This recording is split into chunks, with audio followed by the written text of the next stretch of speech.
ونصلي ونسلم على رسوله الكريم أما بعد أعوذ بالله من الشيطان الرجيم بسم الله الرحمن الرحيم اللهم صل على محمد وعلى آل محمد كما صليت على إبراهيم وعلى آل إبراهيم إنك حميد مجيد اللهم بارك على محمد وعلى آل محمد كما باركت على إبراهيم وعلى آل إبراهيم إنك حميد مجيد أعوذ بالله من الشيطان الرجيم بسم الله الرحمن الرحيم وشاورهم في الأمر فإذا عزمت فتوكل على الله إن الله يحب المتوكلين وقال النبي صلى الله عليه وسلم إن الله لا يجمع أمتي على الضلالة او كما قال النبي صلی اللہ علیہ وسلم۔ میرے بھائی بات یہ ہے کہ اس آیت کریمہ میں اللہ تعالیٰ ارشاد فرماتے ہیں کوئی معاملہ ہو تو مشورہ کر لیا کرو، دنیاوی ہو دینی ہو۔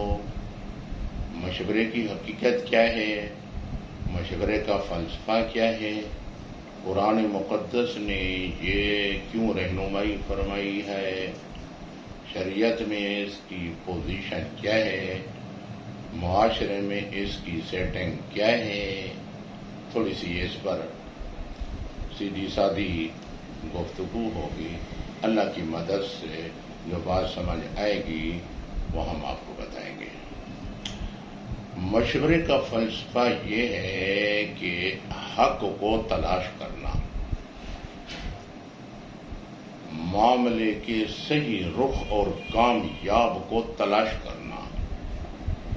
آقا علیہ الصلاۃ والتسلیم کے دور نبوت میں جو مسئلہ دنیاوی دینی پیش آتا تھا، اکثریت میں اللہ قرآن مقدس اتار کے حقیقت کو کائنات کے مکھن، کائنات کے ہیرے کے سامنے فرما دیتے تھے کہ بات کا، معاملے کا، دین کا، بھلائی کا رخ یہ ہے، حقیقت یہ ہے۔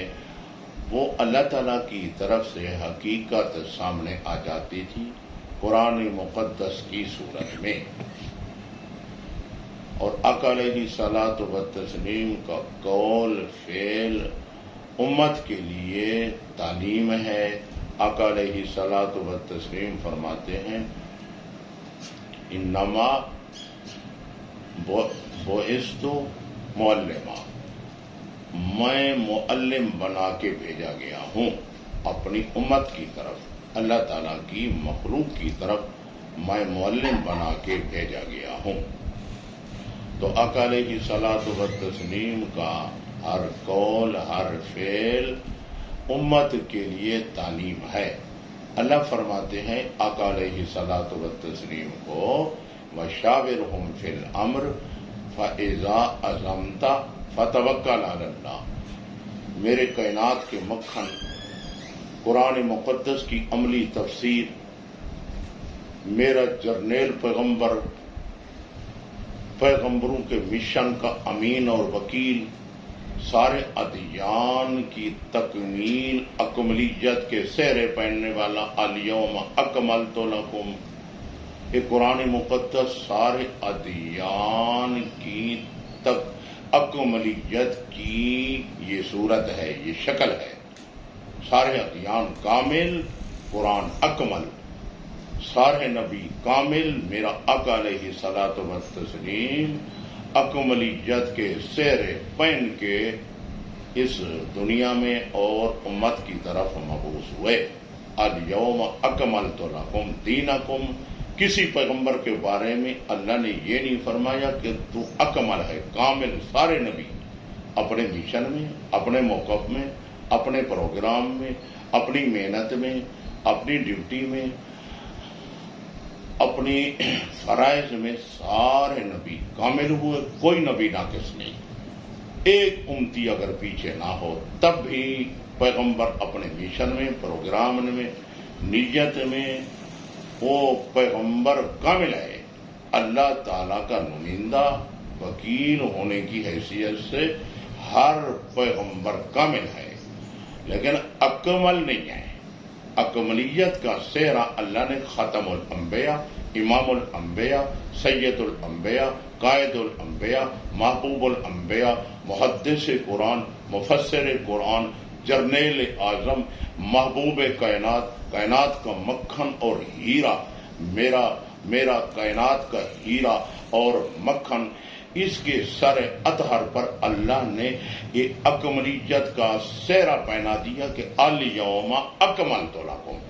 آپ سمجھتے ہیں اسم تفضیل اس کو کہتے ہیں کہ دو آدمی کام کرے، ایک اپنی صلاحیت کو استعمال کرے، دوسرا بھی کرے، لیکن ایک ان میں سے نکل جائے، ایک اپنا زور صلاحیتوں کو بروئے کار لائے، ان کو استعمال کرے، اپنی پوری صلاحیت کا اظہار کرے، دوسرا بھی کرے، جو نکل جائے ہاں وہ کیا ہے، وہ اکمل ہے۔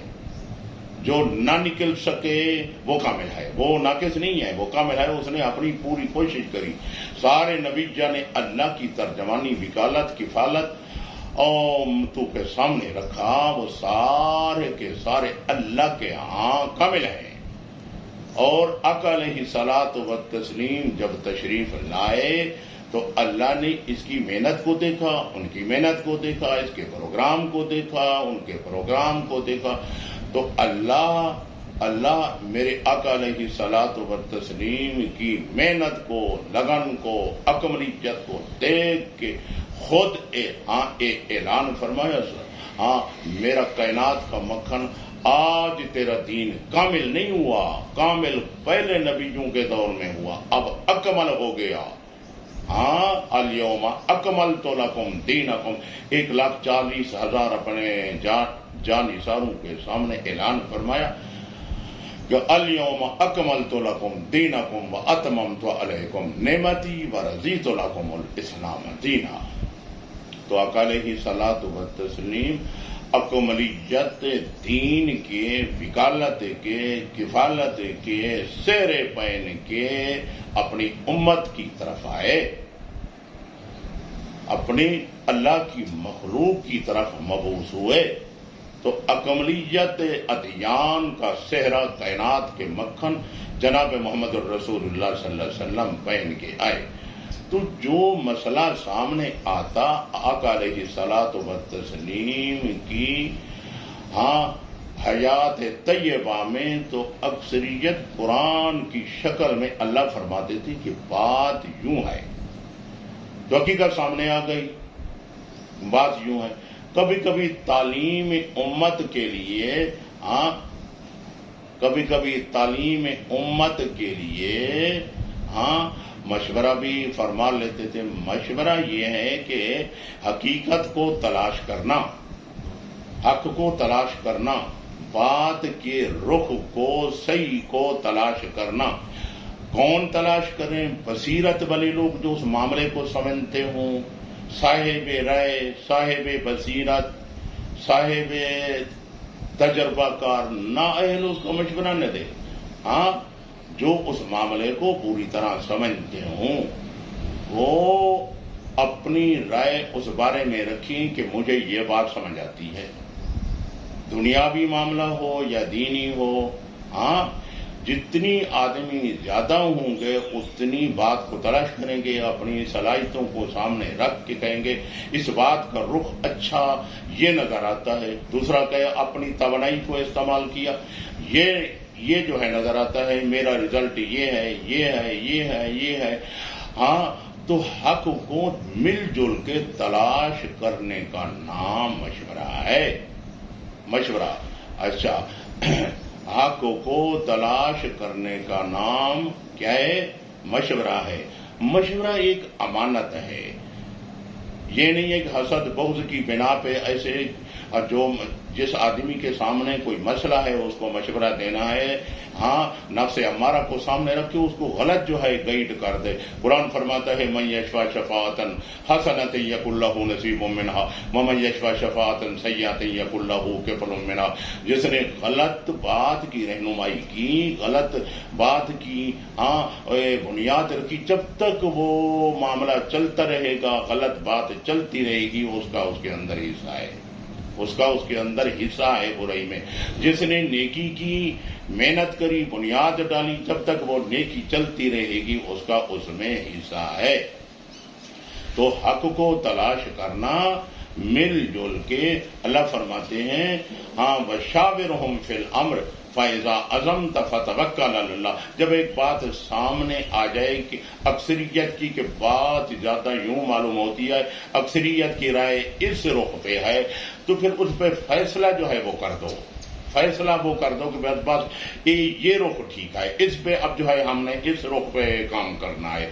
جب یہ بات ہو جائے تو اگر اس کا رزلٹ ڈھیلا آ جائے تو اللہ فرماتے ہیں فَإِذَا عَزَمْتَ فَتَوَكَّلْ عَلَى اللَّهِ، اللہ پر جو ہے توکل کرو، جو کہ تمہارے بس میں تھا تم نے استعمال کیا۔ اب اگر رخ صحیح تمہارے سامنے نہیں آیا، ڈھیلا آیا ہے، نقصان دہ ہے، اس کو اللہ کے سپرد کرو، اللہ کے سپرد۔ تم نے حق کو اپنی صلاحیتوں کو سامنے رکھ کے تلاش کیا ہے، ہاں۔ تو ایک مشورے کا مطلب یہ ہے کہ حق کو تلاش کرنا، دوسرا اس کا فائدہ یہ ہے کہ دلوں کو جوڑ کے رکھنا۔ جب کسی سے مشورہ لیں گے تو وہ آپ کا گرویدہ ہو جائے گا، شاید یار اس نے اس معاملے میں مجھے بھی شریک جو ہے وہ کر لیا ہے، اس کی میرے ساتھ محبت ہے۔ اللہ کے حبیب صلی اللہ علیہ وسلم فرماتے ہیں ان اللہ لا یجمع امتی علی الضلالہ، میری امت کو اللہ گمراہی پہ جمع نہیں فرمائیں گے۔ مشورے میں اگر سراپا اگر نقصان ہے تو کوئی نہ کوئی بول پڑے گا کہ یار بات اس طرح نہیں ہے، اس طرح ہے، اس طرح نہیں ہے، اس طرح ہے، اس طرح نہیں ہے، اس طرح ہے۔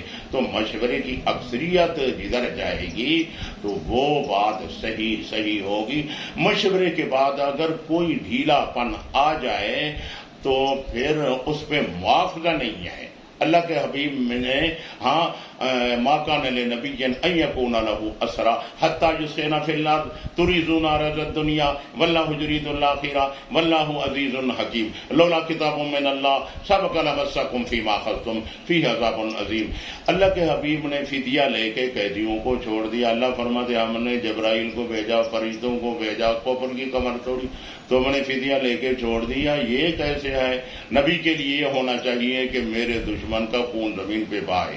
اگر تم نے یہ کر لیا ہے تو میری کتاب میں یہ بات لکھی ہوئی تھی لولا کتابوں میں اللہ سب اگر مثلا یہ مشورہ کریں گے تو ان کے سامنے جو ہے وہ رخ اگر نہ آئے تو انہوں نے حق کی تلاش میں کوشش تو کری ہے، اس لیے عذاب نہیں آیا، کوشش کری ہے۔ ہاں مشورے کا یہی مطلب ہے کہ حق کو تلاش کرنا۔ ہاں اللہ کے حبیب محمد کریم صلی اللہ علیہ وسلم فرماتے ہیں ہاں بشروا ولا تنفروا وکونوا عباد اللہ اخوانا۔ ایک حقیقت کو تلاش کرنا، دوسرا دلوں کو جوڑ کے رکھنا۔ اللہ کے حبیب فرماتے ہیں بھائی بندی میں رہو، اخلاق میں رہو، خوشخبریاں ایک دوسرے کو سناتے رہو، ماحول کو سازگار بناؤ، ماحول کو جو ہے زہریلا جو ہے نہیں بنانا۔ بشروا ولا تنفروا وکونوا عباد اللہ اخوانا۔ مشورے کا خلاصہ یہ ہے کہ حق کو تلاش کرنا نیک نیتی سے۔ دوسری بات یہ ہے کہ اس کا فائدہ یہ ہے کہ دلوں کو جوڑ کے رکھنا، مشورے کے بعد معاملہ اللہ کے سپرد کرنا، کیونکہ ہمارے پاس وحی تو نہیں آتی۔ اللہ تعالی ہمیں دینی دنیاوی معاملے میں صاحب رائے سے مشورہ لینے کی توفیق عطا فرماوے۔ وآخر دعوانا الحمدللہ رب العالمین۔